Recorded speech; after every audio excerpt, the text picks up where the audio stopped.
Assalamualaikum warahmatullahi wabarakatuh. Perkenalkan, nama saya Najwa Nurhaliza dari semester 2C. Di sini saya akan menyampaikan materi pada pertemuan ke-15 yang disampaikan oleh Profesor Dr. Haji Heni Nuraini, SHMH.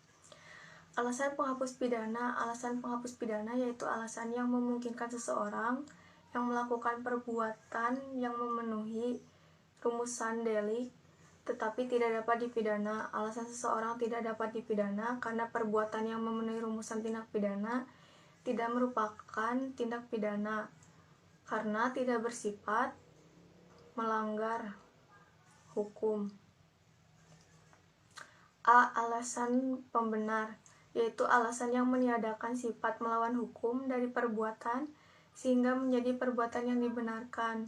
Alasan pembenar terbagi dalam 1. Alasan pembenar hukum, 2. Alasan pembenar khusus, 3. Alasan pembenar di luar undang-undang. B. Alasan pemaaf, yaitu alasan yang meniadakan kesalahan pelaku tindak pidana sehingga pelaku yang melakukan perbuatan yang bersifat melawan hukum tidak dipidana karena tidak ada kesalahan.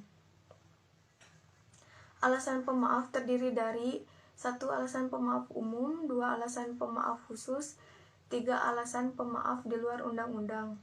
B. Daya paksa. Daya paksa adalah setiap kekuatan, setiap paksaan, setiap tekanan yang tidak dapat ditahan. Dalam doktrin, daya paksa dibedakan dalam dua. Yang pertama ada daya paksa absolut, dan kedua daya paksa relatif. Daya paksa dibagi dalam 3 bentuk. 1. Pertentangan antara dua kepentingan hukum. 2. Pertentangan antara kepentingan hukum dan kewajiban. 3. Pertentangan antara dua kewajiban hukum. C. Bela paksa. Bela paksa diatur dalam pasal 49 ayat 1 KUHP yang disebut alasan penghapus pidana.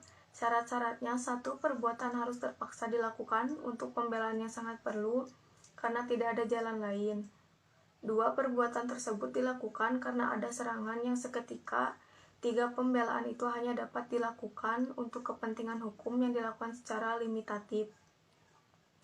D. Melaksanakan ketentuan undang-undang. Syarat melaksanakan perintah undang-undang: A. Harus ada perbuatan melaksanakan undang-undang untuk kepentingan umum. B. Perbuatan tidak terbatas pada perintah undang-undang saja, tetapi juga pada wewenang yang diberikan undang-undang. Perbuatan harus patut, wajar, dan masuk akal. E. Melaksanakan perintah jabatan. Perintah jabatan dianggap sah apabila A. Ada hubungan jabatan antara yang memerintah dengan yang diperintah. B. Kewenangan yang memberi perintah harus sesuai dengan jabatan yang bersifat hukum publik. C. Perintah jabatan yang diberikan harus termasuk dalam lingkungan kewenangan jabatannya. Alasan penghapus di luar undang-undang terdiri dari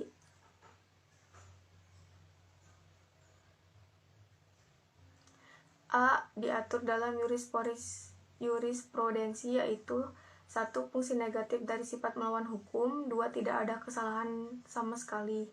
B. Menggunakan alasan pembenar, yaitu 1. Hukum disiplin. 2. Persetujuan dari orang yang dirugikan. 3. Dengan menggunakan alasan pemaaf. Sekian yang dapat saya sampaikan. Assalamualaikum warahmatullahi wabarakatuh.